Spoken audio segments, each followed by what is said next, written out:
अगदी जलद व अचूक बातम्यांसाठी पाहत रहा महामीडिया 24 सदैव तत्पर।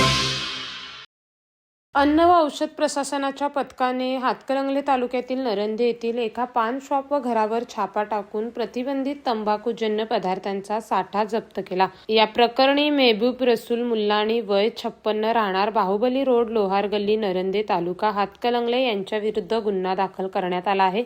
सहाय्यक आयुक्त अन्न सुरक्षा अधिकारी निकिता बाळासो ढाले यांनी दिलेल्या फिर्यादीनुसार बुधवारी 5 ऑगस्ट रोजी सायंकाळी सुमारे 5 वाजण्याच्या सुमारास नरंदे येथील MA1 पान शॉप व आरोपीच्या राहत्या घरावर कारवाई करण्यात आली।